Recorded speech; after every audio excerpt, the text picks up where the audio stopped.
lahat ng mga nasabi. Di naman inakalang ika'y darating lang bigla nang walang babala. Sa isang iglap, nagbago ang lahat. Hindi ko na kaya pa na magpangga. Ikaw ang kumpas pag naliligaw.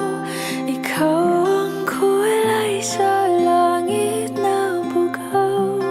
Sa bawat bagyo na dumadayo, ikaw ang kanlungan na kailangan ko. Kahit hindi mo alam, ilang beses mo kong niligtas. Ikaw ang hantungan at aking wakas.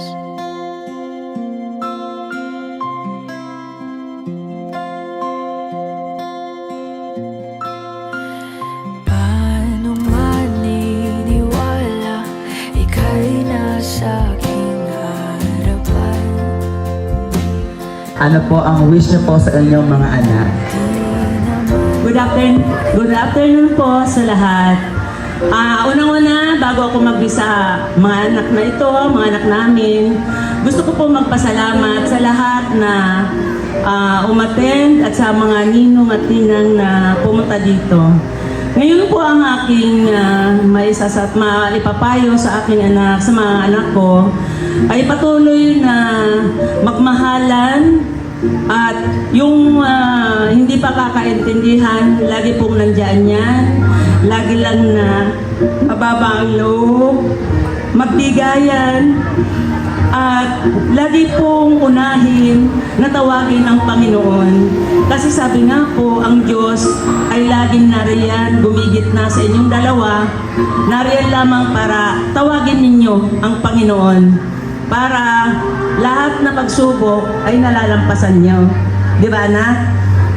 Alam ko po na ang aking anak mapagmahal po sa magulang. Pero po hiningi ko po sa kanya, sa inyong dalawa, panatiliin po yung pagmamahal nyo sa magulang, magulang mo, magulang ng aking anak, si Mary Jane, na hanggang sa huli, yung pagmamahal na po yun, huwag yung babaguhin.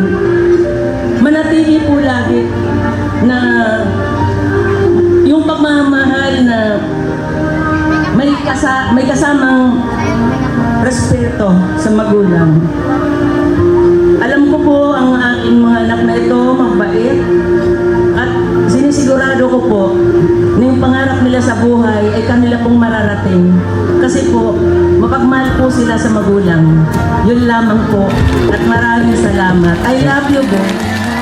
Naiplano ako'y mabihag ng ganito.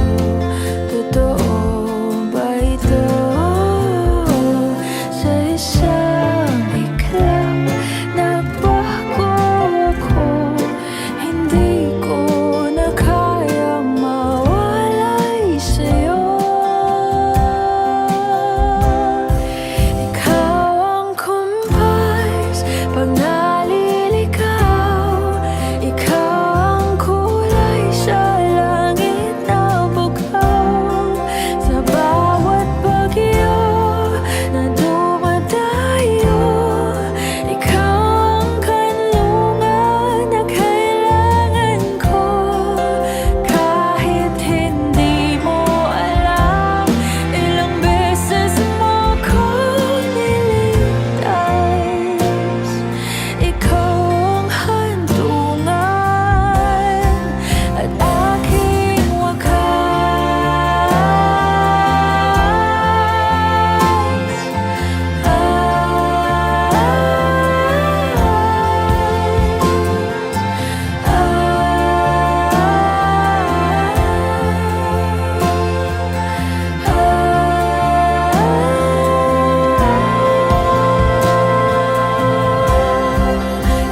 Ikaw yung kumpas nung naliligaw, naging kulay ka sa langit na bughaw.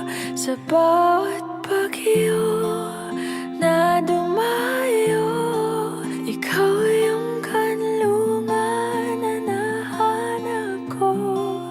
Kahit nung di ko alam, ilang beses mo akong niligtas.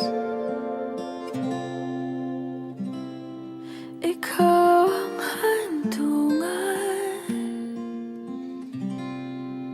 at aking